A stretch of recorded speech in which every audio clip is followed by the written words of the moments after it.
This is Hope Incorporated Australia. We engage with citizens and communities to help achieve better, responsible environmental protection and stewardship, locally, nationally and globally. We work from and adjacent to the traditional lands of the Gayabal, Jadawa and Yugara peoples of southeast Queensland, and we acknowledge our deep respect for the inspiring, protective nature stewardship carried out by First Nations communities around the world for thousands of years.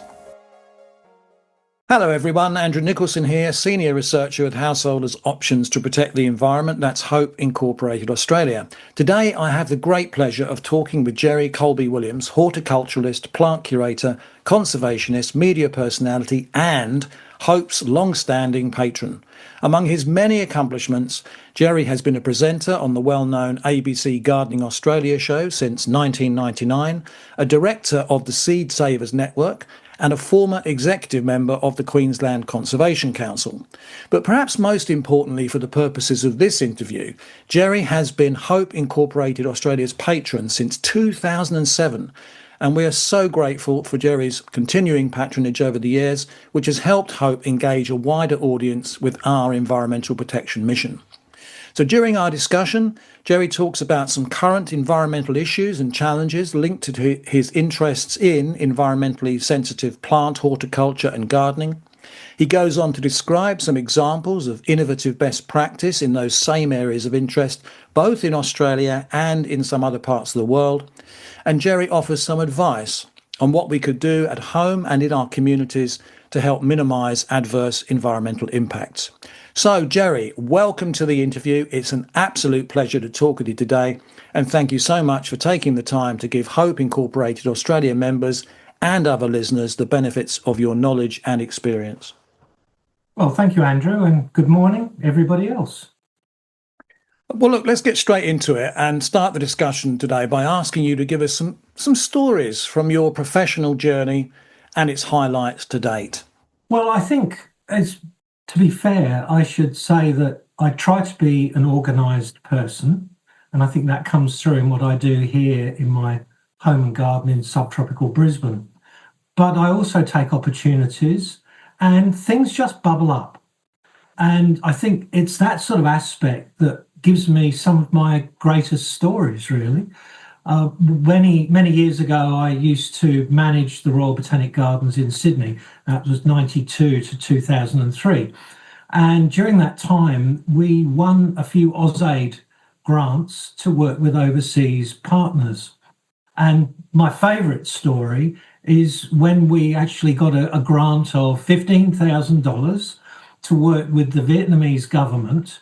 And the idea was to conserve wild medicinal plants in conjunction with the Hanoi School of Pharmacy. Now, I wasn't involved directly in this. I just handpicked two really good communicative and constructive horticulturists to send out there to work with the School of Pharmacy. And as a manager, I set the frames of reference. So I laid out the railway lines, which they then follow. And as a result of doing that, we taught Hmong hill tribes how to cultivate plants in gardens. Now, to Australians, this is nothing exceptional. What they wouldn't understand is that there's no such thing as a garden centre throughout Vietnam. And the idea of buying potting mix or growing vegetables in your garden are very different over there. And so we showed them how to build a nursery, to save seed, to propagate things by cuttings. And they just thought it was amazing that they could have these medicinal plants at home, on tap, avoiding climbing up into the hills and the random chance of getting these medicinal plants. And this was the entire idea behind it. We stopped them taking plants illegally from the wild, and we managed the risk of them becoming extinct, locally extinct in the wild. I then, in 2015, so this is 10 years later, I took a group of gardeners on a tour of Vietnam, and we became the first tourists to visit the medicinal plants garden, Yen Tu Medicinal Plants Garden, which is halfway between Hanoi and Halong Bay. This 700 hectare medicinal plants garden was created because the Vietnamese government saw how successful the project was and the inability of the Hanoi School of Pharmacy to actually house and manage a collection as big as that. So I then went back and I taught the staff there how to manage a botanic garden, how to manage collections, how to sustain biological diversity within collections, all those sort of basic stuff that a curator does.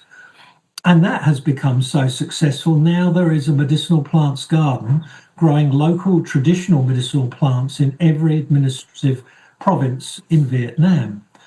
And they've gone beyond that. They now produce really high quality traditional medicinal plants. So on the one hand, 90% of the Vietnamese do not earn enough money to get conventional Western medicine, and they could use traditional plants instead.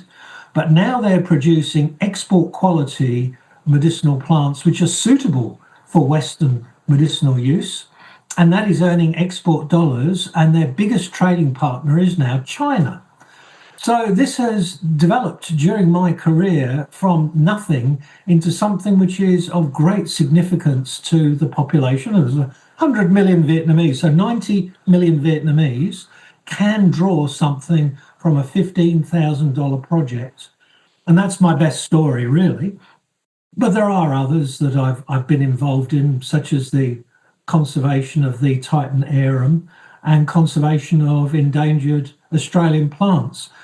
In fact, I think my interest in Australia as a place to live and work began in 1982 when I just graduated at Kew Gardens, and I won a scholarship to fund a 6 months botanical exploration across the southwest of Western Australia.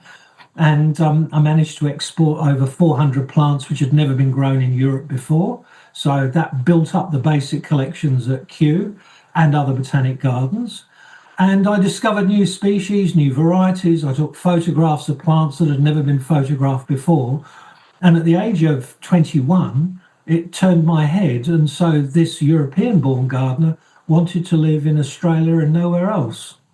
That's just literally a rich palette of stories there and experience. I mean, just one thing that's off the top of my head. I mean, as I was preparing for this interview, given your core interest in horticulture, I was looking at the definition, one of the dictionary definitions of horticulture, which described it as the art and science of growing plants, such as fruit, vegetables, flowers, ornamentals for food, medicine, and aesthetic enjoyment. Well, that first story about Vietnam just sort of shows that that's a very apt description.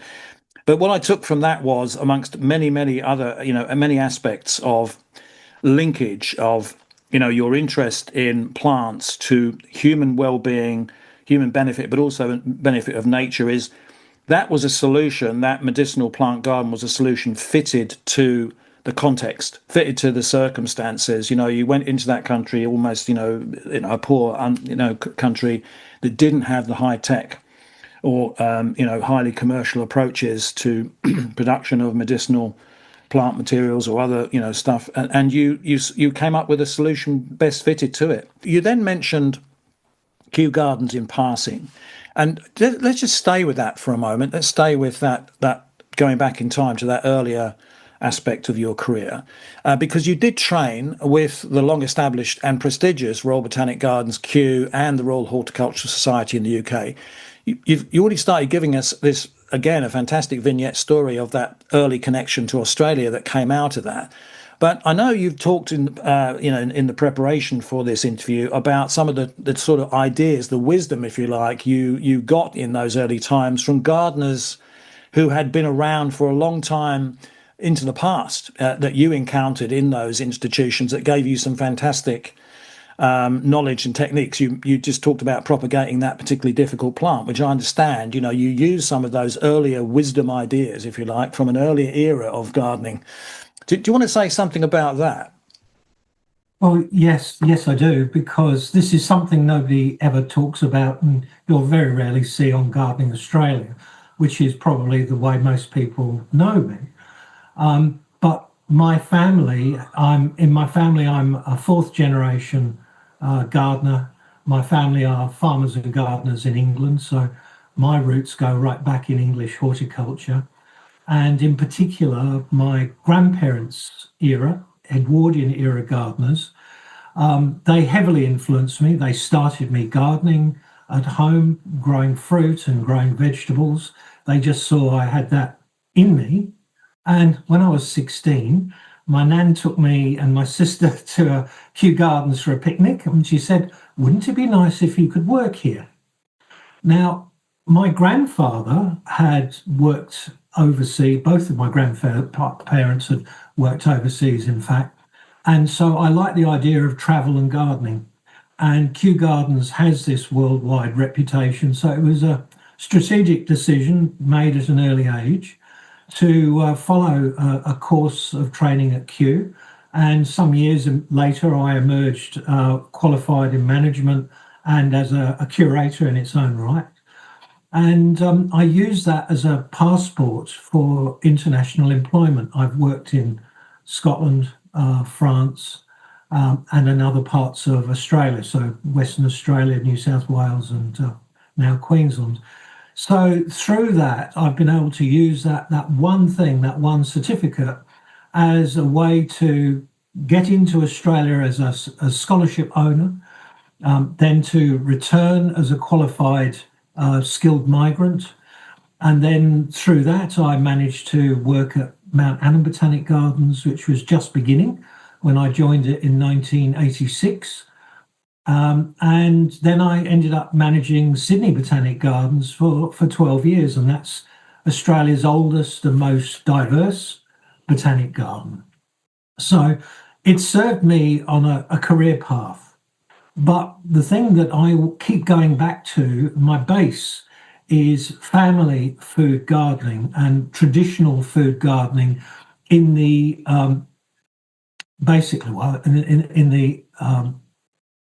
traditional sense in the Edwardian era. And I think at that time, it was really complicated, and Kew Gardens trains you how to run really complicated organizations like aristocratic landscapes, aristocratic gardens, cut flowers at any time of the year, pineapples out of season, growing weird and unusual things just for shows, as well as maintaining large grounds. And so that was what really excited me about going to Kew, is I thought that I might use that and somehow end up doing what I have done, but also I garden at home. And it's that family food garden connection which I absolutely treasure. So you see, I had a good formal education as well as really good family education. And the one thing which I brought over here with me, which I've proven over and over again in this garden in Brisbane, is what my grandparents taught me, that 100 square metres of good soil can feed an adult all year round and produce a surplus. And that's essentially what I've been doing for the last 20 years here in Brisbane. I've been generating my own income and supporting my own career by growing food and unusual plants in my 800 square metre subtropical garden. Jerry, fantastic to hear that sort of arc. I was interested in the sort of arc, the, past, present, future thing, but it just seems to me, some of those childhood, adolescent interests, then coming into a formal set of trainings, and it's worked out extremely well for you. A portable career it's produced for you, as we happen to be, and it's taken you around the world. And fantastic, and all of the great stuff work you've done as a result of that. Just as we happen to be on that topic of training, and career arcs, etc. Just thinking, if there are any sort of intending or current horticulture students who might be listening to this interview, because I'd be interested to hear your comments about the field of horticulture going forward. Would you have any comments for them? I mean, that fantastic way that your personal training worked out, but any sort of comments for intending horticulturalists coming down the track? Well, I think it's absolutely essential if you want to have a really successful career in horticulture to go to TAFE. And it's through the TAFE course that you will then decide if you want to branch out more into science, environment, conservation, or straightforward horticulture. That is the most important step. And before I went to Kew, I studied with the Royal Horticultural Society in the UK. And that was the best trade qualification that was available at that time. And because you can do distance study as well, it doesn't mean that being in an isolated or remote community means you cannot do this sort of thing. But the importance of TAFE is that it involves practical work. And that's what I did at Kew. It wasn't just study, although we had the pick of the crop when it came to scientists and other people to teach us our formal studies. We were able to actually go out in the collections and we were able to help maintain them as well as develop them at the same time. So I just had this wonderful time there, which you can't do outside of a botanic garden.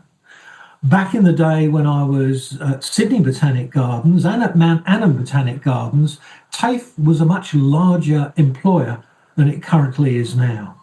And I see that as a very negative decline in our skills base in Australia.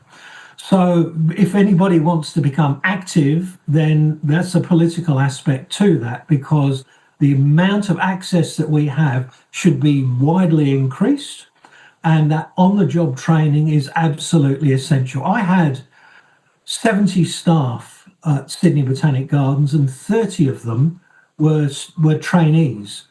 Now, without those trainees, we would not have been able to function literally day to day. And those trainees that chose to then apply for permanent jobs or temporary jobs with the Botanic Gardens, they were already schooled in botanic gardening. They knew what we had to do in order to perform satisfactorily. So they were the pick of the crop for me as an employer. And you still see some of my apprentices are still there to this day, and they're doing a sterling job maintaining those gardens. So TAFE and professional development is essential. And if you want to go further into tertiary education, that's also an idea. But the big barrier that exists today for younger people is having to go into debt in order to study, which I think is an absolute anathema for an incredibly wealthy country like Australia.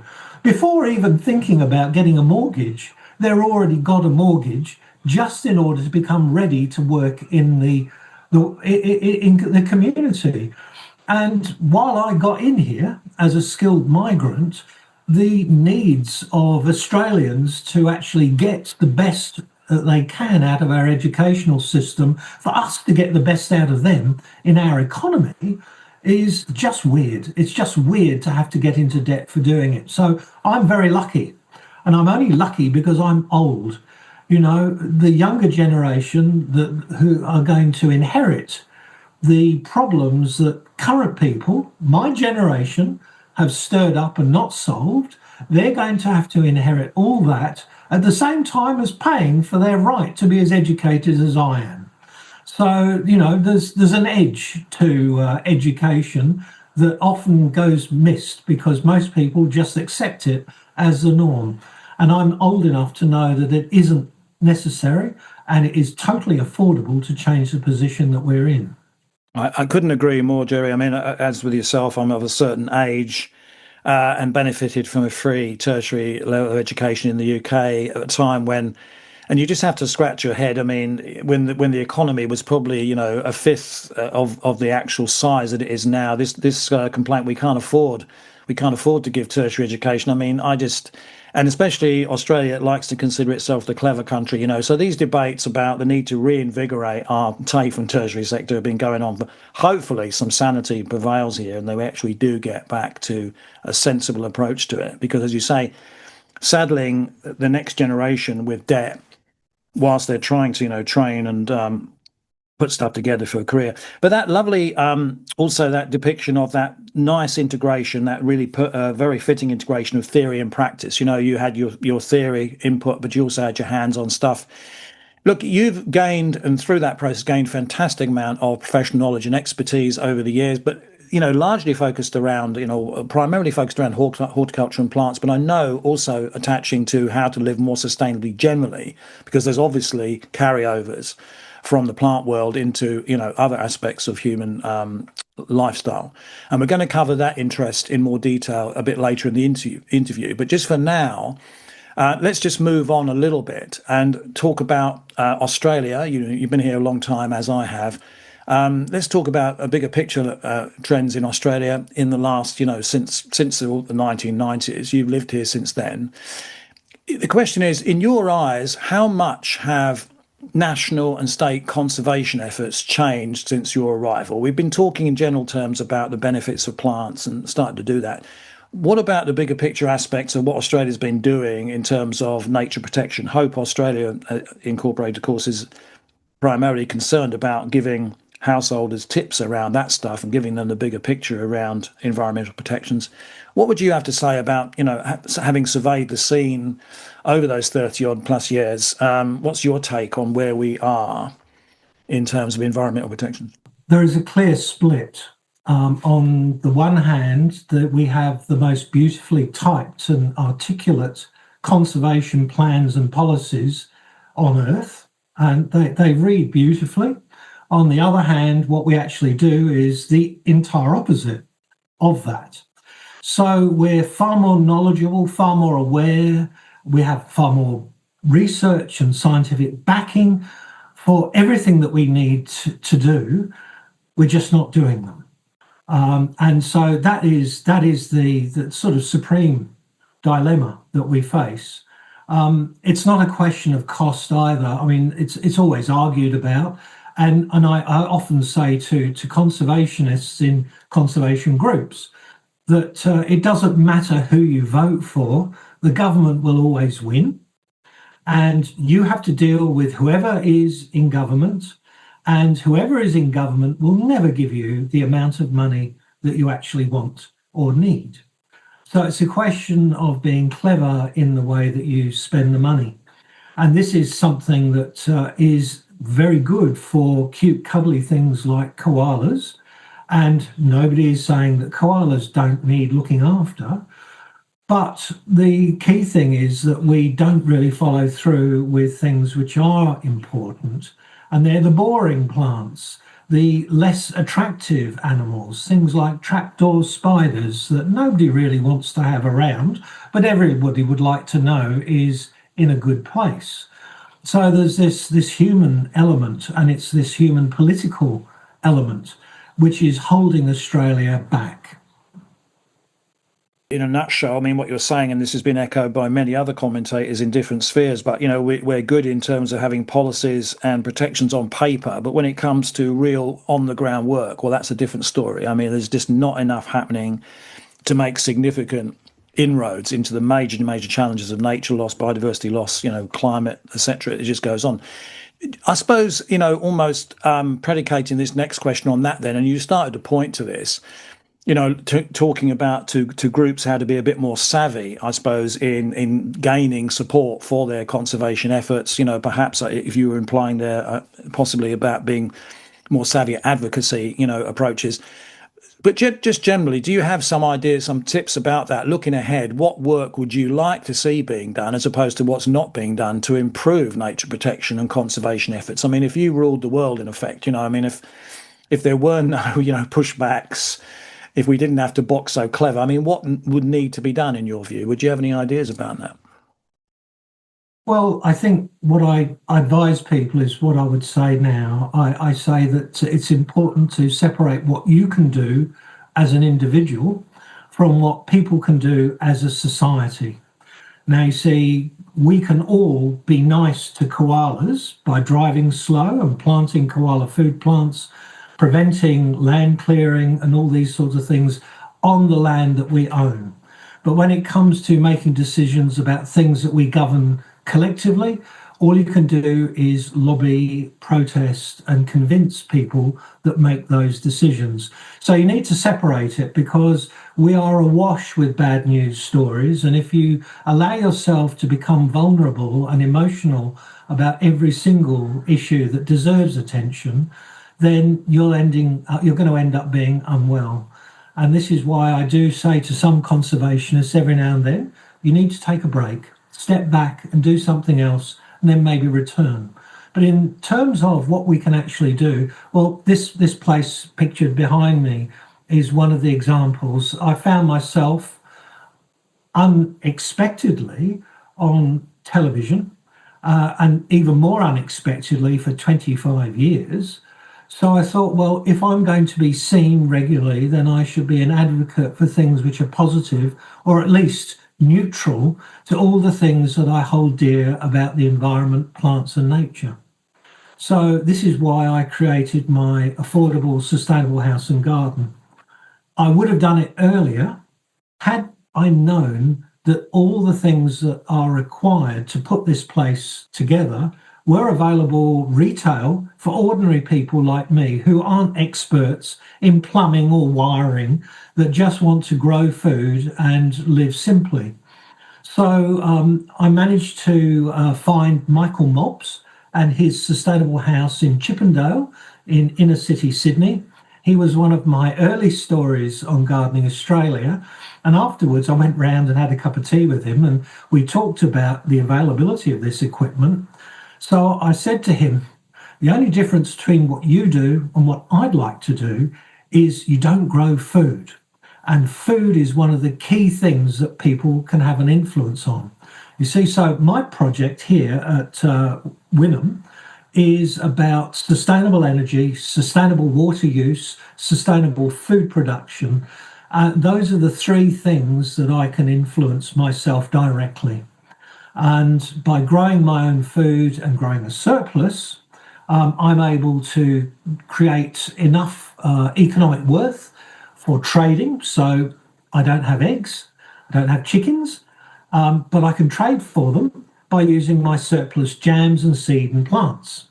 And trading networks are now probably about 40% of my average annual economic worth. And I think for most people who see me as a TV figure would assume that I'm rolling in money. I'd just like to remind them that I work for the ABC, that we've had about 3 pay rises in 25 years, and it doesn't pay the mortgage. So it's all the other things that I do around it that allow me to live in a form of genteel poverty that I've become accustomed to. And it's made me feel happier and more powerful than ever before. And I think this is one of the things we don't talk about. Power, agency is another word for it, because I can control my 815 square metres of Brisbane. I've prevented 3 megalitres of sewage going out into Moreton Bay. I have avoided silt, nutrients and sediment building up on the seagrass meadows that support the only population of dugongs that live on the shores of a major city, which is sitting at the crisis point, just below crisis point, for complete collapse because of nutrient and sediment build-up. And that's just one thing that I've managed to do. I've produced a garden which is capable of mitigating local flooding. So I feel good when water flows, but it took me 20 years to see that I could actually have over 800 millimetres of rainfall over 3 days with no water leaving my property.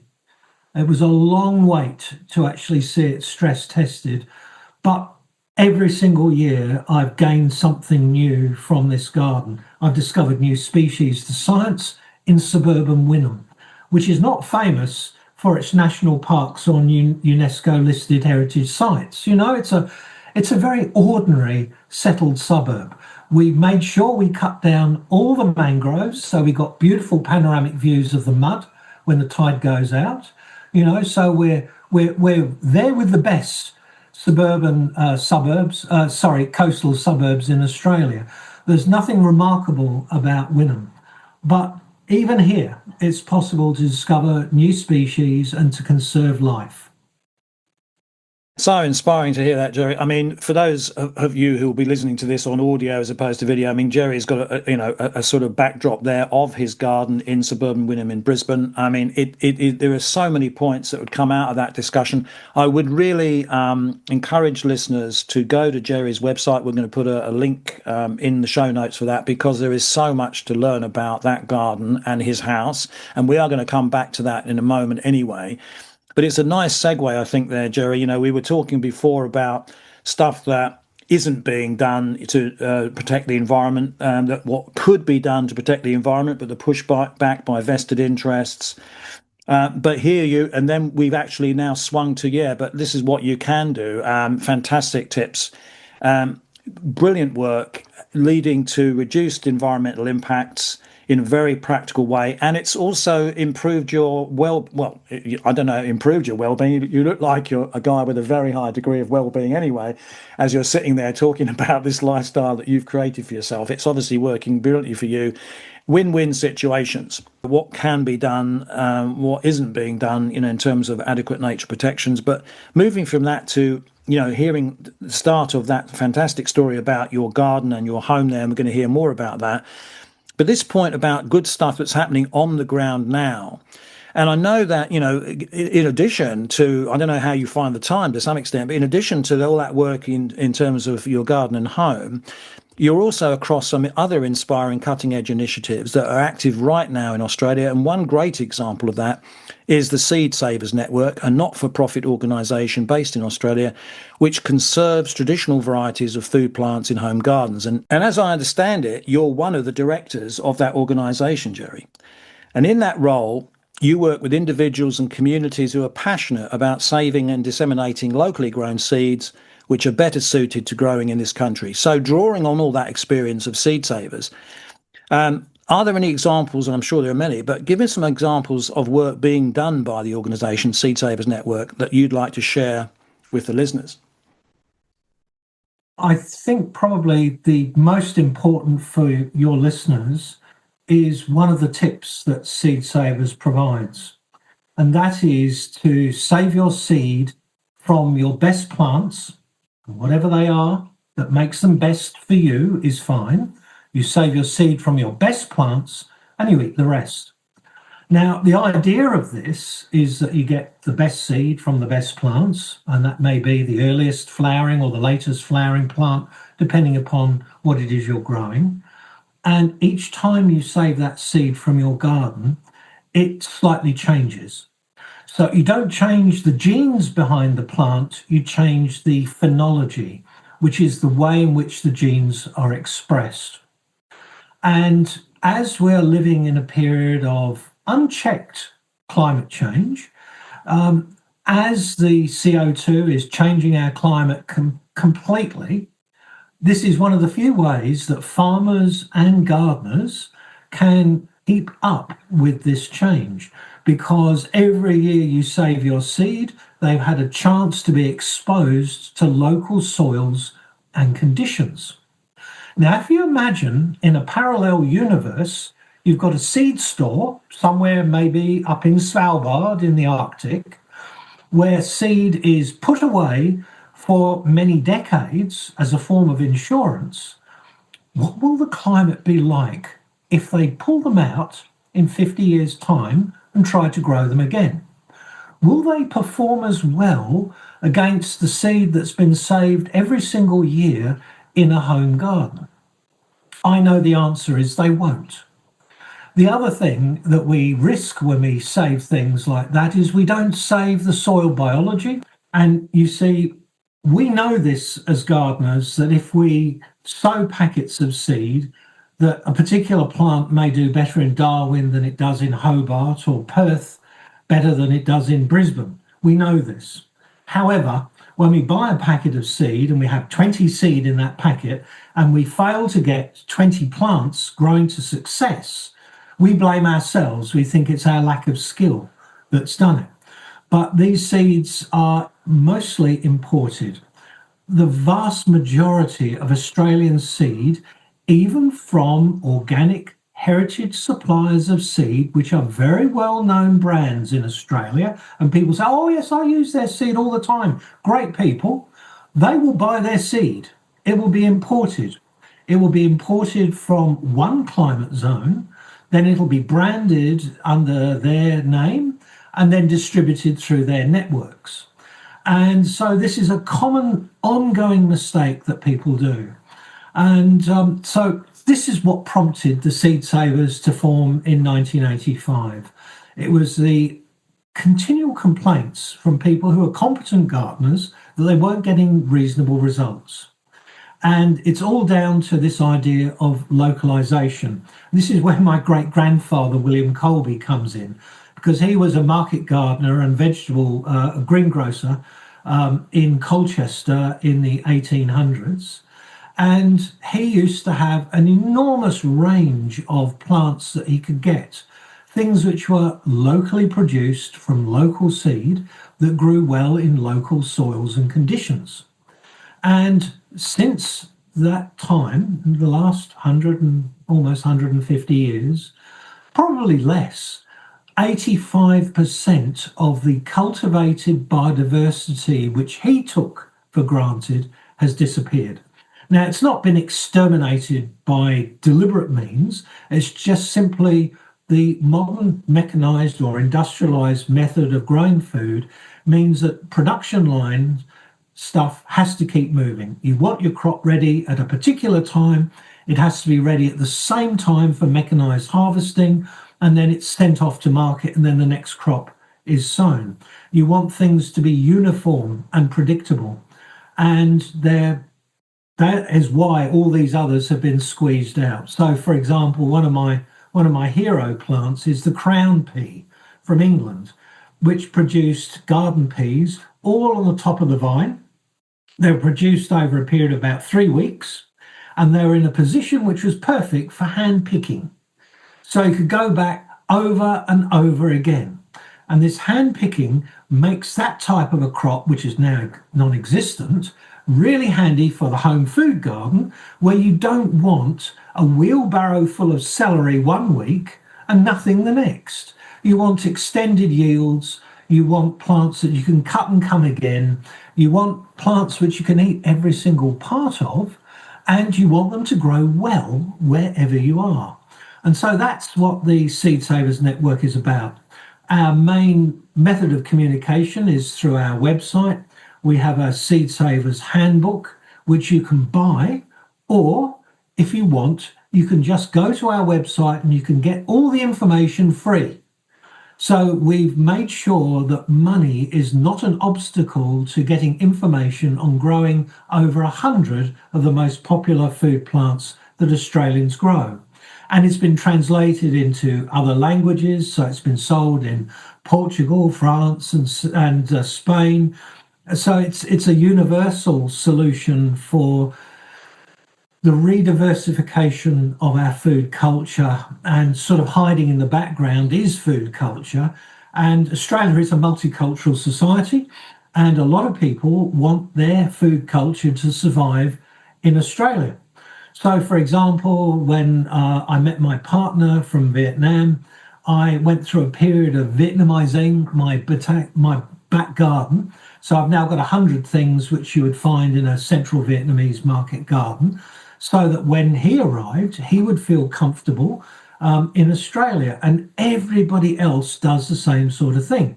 So food culture is every much as important as good food production.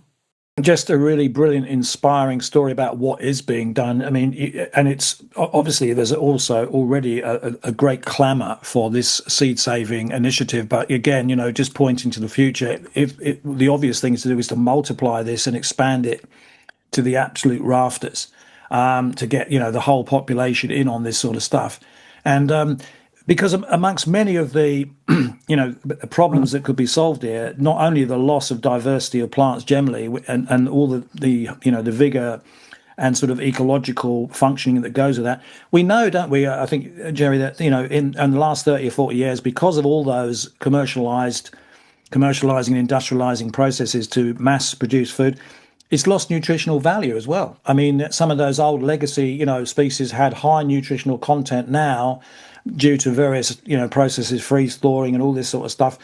And the lack of diversity, we're not getting as many nutrients out of our food plants anyway either. So, and as our climate is warming, the nutritional density of our food is also declining as well.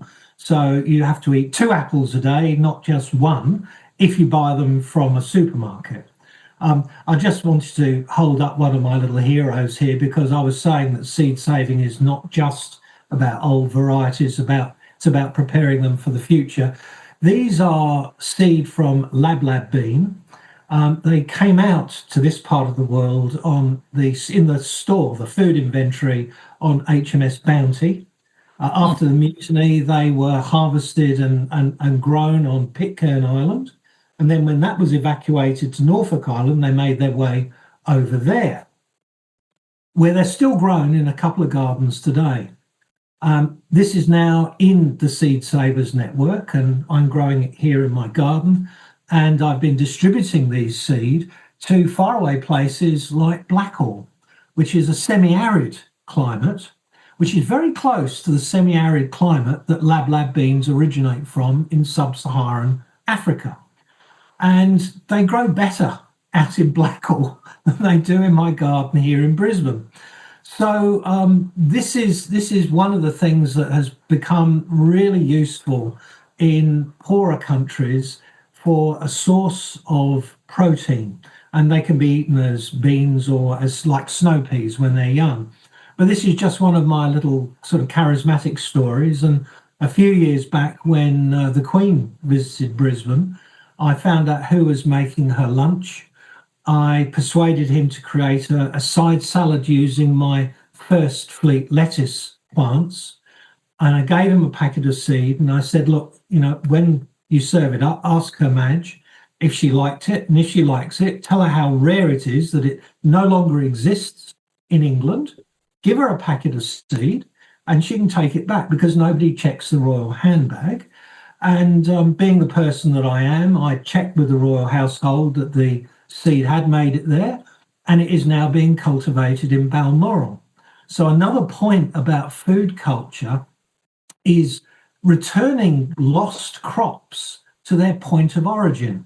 First Fleet lettuce is a very early version of cos lettuce, which many people wouldn't bother to grow. But because I've been distributing this through the network, we've now got locally adapted varieties of First Fleet lettuce, which grow in Scotland and in far western Queensland. It's just hard to know where to actually comment on this, because there's a smorgasbord of nutritional plants here. But I can't help just trying one pun here. Lab beans. I mean, you're talking about almost a laboratory, a lab for growing more, nutritious, dense legacy plants, because they're packed with nutrients and they've stood the test of time. And you're sort of bringing some of this stuff back. Look, as we're talking here, and again, for some people who won't get to see, perhaps the beans in that container, but also the backdrop of your garden there, let's now move to your home there and garden, Jerry, because your famous sustainable home, Bellis, and its garden located in that Bayside suburb of Brisbane, which has won awards and is now internationally recognised. For instance, just amongst other things, you gave a presentation, I understand, about the garden and the home to the 8th Global Botanic Gardens Congress in Singapore last year, 2024. So there are so many best practice, innovative sustainability approaches that you have designed into Bellis, and you started talking about these.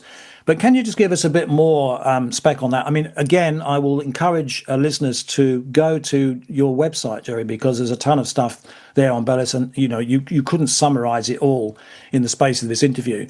But perhaps give us a further overview of the house and garden to whet their appetites, and based on the fact they can follow up more detailed information on your website. Okay, so this is 815 square metre property with a 150 square metre house taken from it. I set it up to be a model, a working model of an affordable, sustainable house and garden. And affordability was an issue then, and it's even more of an issue today. So ways of cutting household bills was putting in solar panels on the roof, And so we're in credit because we eliminated unnecessary electrical gadgets from the house, and we know how to switch things off at the socket when they're not in use. I have a rainwater tank which harvests water from the roof. So one of the big things about this place is a roof is a solar power station, and it's a water catchment collection area. So it's not just something for keeping the rain off and the sun off your head. So there's that side to it. It took me 5 years to improve the soil because I just didn't realise I'd found a particularly weird and unusual soil type to work with. And I landed in Brisbane in the middle of the millennium drought, which made compost making very difficult in a water-wise garden. But most importantly, I had a home sewage system installed. And now this is probably no cheaper than running a small swimming pool. So it's not free water, you pay for it. But as a consequence, I've been able to keep the garden in production even when there was a total hosepipe ban, because the recycled wastewater is my own. So I could use a hose when people were bucket watering, and I was able to sustain my orchard. So it's weathered droughts, it's weathered floods, and it's performed far better than I ever really expected it. I have open days every Mother's Day weekend, and I've had probably about 200,000 people visit the garden, so people can see and they can talk to me. They can go away with seed plants and things like that from the property. And I've turned it into as much of a social thing that I can, under the constraints of having filming done here, which was never part of the plan. And pretty much every month there's filming for Gardening Australia on this property. So it's difficult to make it look lovely for TV and keep it functional as a kitchen garden. So within those constraints, it's worked. I've discovered 3 new species to science. I've had rare and endangered things visit my garden and breed in my garden. So it's been a success in terms of biodiversity, because I keep a checklist of all the animals that visit or live in my garden. It turns out, according to Griffith University, that I own one of 3 only data sets for biodiversity in southeastern Queensland, which is a pointer to every home gardener. You know, all you need is one of these little smartphones, and you take a photograph of an animal that you don't recognise and you ask an expert and they tell you what it is. And that way you can fill in what lives in your garden. And that's how I found out new species. I found new records for Wynnum, things living here that were not thought to live in Brisbane. And that really makes me feel extra good about what I'm doing. And it really started with the yellow flowering plant in the border behind me, which is goldenrod, which is nice flowers and edible leaves. And I discovered a parasite which parasitizes parasites, which parasitize the pests in my garden. So it's a sort of an uber parasite, and it was new to science. And that took 7 years, from a barren garden to what you see behind me. In 7 years, I was told by Museums Victoria that my garden had achieved a sustainable ecological balance, and that it was very diverse to have a parasite that parasitizes the parasites that parasitize the pests. So, you know, since then, it's been really a question of just maintaining this diversity. And although it was nice with the Botanic Gardens conference to be invited to speak to them, the best time was actually being invited to the United Nations in Geneva to talk about sustainable food production. And as a consequence of that, I was invited to other Commonwealth conferences. One was in the Cook Islands. And I was able to compare my results with market gardener results in the Pacific Islands. And my place comes out really well in comparison to them. But underpinning everything here, there's nothing I use which is special. Everything is off the shelf. The sewage system is an Australian product. Anything you see me use in this garden or on television is easily available, even from certain hardware stores. So there's nothing exclusive about what I use. The only thing which is different from this garden and from others is that I use seed saver stock. So it's the genes behind my garden that are the key difference to what you can find in supermarkets and in chains and in normal commercial retail packet seed. Once again, Jerry, a fantastic range of comments there. Again, brilliant example of what can be achieved in a home and garden environment, what our listeners can achieve, or at least, some aspect of emulating what you've done there. It's possible to do it at low cost. You're saying it's all very doable. We need more people to do it because, amongst many other things, this is your garden and house, a fantastic example, almost a marriage, if you like, of circular economy, circular home economy and ecology benefits. Zero waste or close to it, if I understand it there, boosting energy efficiency through renewables, minimising your pollution output. I think very important, for a bayside suburb like yours, into the Moreton Bay area. Biodiversity, nature refuge. I mean, what's not to like about it? I mean, it's just amazing. And once again, and at the point of overstating this, go to Jerry's website, have a look at the more specific details about Bellis, and get down there. I'm assuming, Jerry, when the next opening of the house and garden might be on the go, perhaps. Oh yes, yeah. My 21st open day will be the Mother's Day weekend of next year, and I advertise that on my website and on social media. But I do want to say one thing, because this is really important with a novice or an inexperienced gardener. And people see what I've got and they say, well, we can't do it. I've told you that everything I use here, apart from the genes, are available. The key thing is to start small and get more complicated. So if you've got a new mortgage and a small garden, just plant one fruit tree that you can get some value from.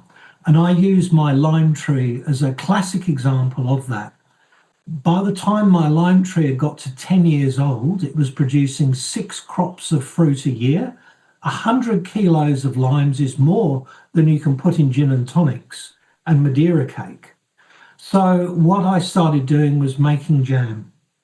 And that's what I use as currency to trade for the eggs and the avocados, which my garden doesn't produce. And it's that trading, that cashless way of trading for things that I don't have but need, which is really important. Now, you can sell things, and I do sell some of my plants, and I sell packet seed, and that subsidizes the cost of operating my garden and paying my mortgage. But just that one fruit tree, if that's all you can think about doing, just put a good tree in. Lemons are useless because when they're in production, you can't give them away, but limes always have a cash value to them. So think carefully about that one plant that you'll use to found your sustainable garden with. I think, again, it's just, fantastic advice, to say the least. I mean, start small, start modest, but look at what fruit might be born as a result of this. Again, and you did mention this once before, but again, just amongst many, many other initiatives, you actually practice, direct way is a bartering exchange economy, a cashless economy. In some aspects of your lifestyle there, a local exchange and trading scheme going back in time. These ideas have been around for a long time. They've sort of come and gone. But you've just started your own one, in a sense, at a small scale there, and it works, it's working beautifully by the sound of it for you. It contributes quite a bit to your overall economic situation. So again, these models that you're putting up, these examples, these case studies, if you like, can be reproduced. Other people can get involved in doing that similar sort of thing, is the message I'm taking from that. Is that correct? Yeah, absolutely. Everything starts simply. Even my gardening career started with just a packet of lettuce, radish, and spring onion seed. And when I scattered this dust on the ground, and 10 weeks later, my family were eating Sunday lunch together, the magic of gardening won me in. the anecdotes. I'm sure you could just talk all day about this, Jerry. But right at this moment, as we move towards the last section of this fantastic interview, let's now leave Brisbane in Australia for a short time and change to an international focus, because over many years, amongst many other things you've done, you've documented your international travels, touring the gardens of Singapore, Vietnam, Sri Lanka, Svalbard, and New Zealand, all very diverse locations with vastly different ecologies, soils, and climates. But, you've seen some continuities, I think, across some of that stuff. What are some of the things that have surprised you touring in those locations? I think the standout examples are the way in which people have sustained traditional crops and cottage gardening. Not just about flowers, but about food production and making a little bit of cash from the soil that you have. Even in affluent places like Norway, for example, there are traditional food crops which have faded from memory in England, which are still being grown by crofters there. And so it's this resilience to the trends away from home food production. They're strong everywhere. And I gave you the example of Vietnam and the lack of cash, which prevents people from accessing medicinal plants. The use of traditional medicinal plants and the knowledge about them is definitely being eroded by the fact that people are becoming wealthier, and people do move from the country. What I do here takes labour. I spend a couple of hours every day keeping this garden ticking over, and I should spend more, but I don't. And so the trend is away from this. The trend is away from hard work. And I think the biggest change globally has been the response to COVID, where we now have more gardeners who have not been through any formal education, that have found that gardening is suitable for them, that need information, and they're probably the biggest increase in the television audience for Gardening Australia, for my internet audience. And these people have unfortunately not been gardening long enough to understand patience and allowing time for things to mature. So they're very keen, but they're very inexpert. So we have to keep going back to our bases. And this is what the Seed Savers is about. It's all basic gardening techniques being sustained for people today. And that's where we have to always bring this back. It's lovely to know about the unusual things you grow, Jerry, but how do we cook them? Where do we find a place for them in our kitchens is a common question. And so it's all this relatively simple stuff, the banal stuff, which we mustn't forget in our attempts to get people connected with what we do. I think briefly staying with the international scene, but I think you've pointed to this as a theme throughout this discussion at various points. The wisdom of good ideas, wherever they've come from, either geographically or in time. Good ideas are good ideas. If they've stood the test of time, let's not lose them. Let's bring them in and use them. I mean, do you want to make any final comments about, just one thing you pointed to before, put some hard work in. Perhaps we've all become too much armchair aficionados of TV shows. I mean, it's great to watch all this beautiful stuff on TV, but guess what? Perhaps you have to get out in the garden and get your hands dirty on a regular basis.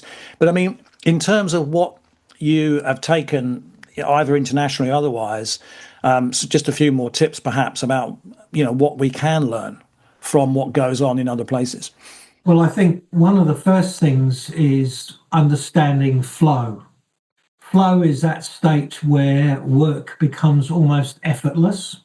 So, for example, if I'm going to weed my garden, I don't go out there when I'm pressed for time on a hot day and work with my back to the sun.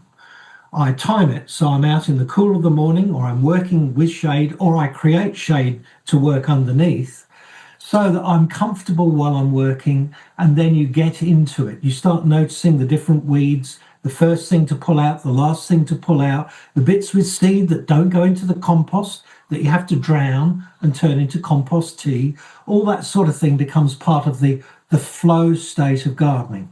That is important when people are time poor. The other thing is not forgetting how we got into the situation we're in. We're worried about the collapse of biodiversity, and one of the key reasons, apart from climate change, is broad-scale insecticide use as an everyday practice in food production, and neonicotinoids like Confidor are front and centre, some of the key killers of biodiversity. And yet we forget, what did farmers and gardeners use before these neonicotinoids were invented? Well, the answer is nicotine soap, a systemic botanical pesticide derived from the tobacco plant, which has known abilities, known quantities. It breaks down reliably. It only kills things attacking the crops whilst it's active. It's safe for people to eat afterwards. It doesn't affect waterways, aquatic life, birds, bees, reptiles, fish. It doesn't destroy ecosystems broad scale. We've forgotten how that came about, and as a society in Australia, it's illegal for me to grow tobacco plants to make my own nicotine soap and use it in my garden. So one of the most important sustainable pesticides has been eliminated for corporate greed. And in the process of liberating the world from nicotine soap, we've become enslaved to the profits of neonicotinoid pesticides and the companies that peddle them. Couldn't agree more. I mean, another way of framing that is because of that pull of market economics. So that would be my view. There might be other views, but unintended consequences, poor or totally absent risk assessment, not thinking through the impacts, not even bothering to research the potential impacts. Now, let's get it up onto the market, let's make a buck, and look at what's happened here, As we come to now to close and wrap up this absolutely thought-provoking interview, do you have any parting words? I mean, you've made so many comments and offered so much advice, but do you have any parting comments or words of wisdom for our listeners? For instance, could you recommend one simple thing our listeners might consider doing in their communities, at home and in their gardens to help reduce adverse environmental impacts? I think the most important anybody can do is to become a joiner. I've talked a lot about what individuals can do and what families can do in places like mine. But for people who don't have access to soil, become a joiner, become a member of a society for conservation, things like this. Gardening clubs are very useful for exchanging ideas, skills and materials, in the same way that Queensland Conservation Council is a key player in our state, because they coordinate the responses based on feedback from all the member societies around the state. This is how I got to find out about Frank Andrus, who was your president of Hope. And it was during 2007 when he first came about. And he was one of the stars that I was introduced to, because he always responded to inquiries from QCC. He was always somebody that attended in key meetings. He was a player.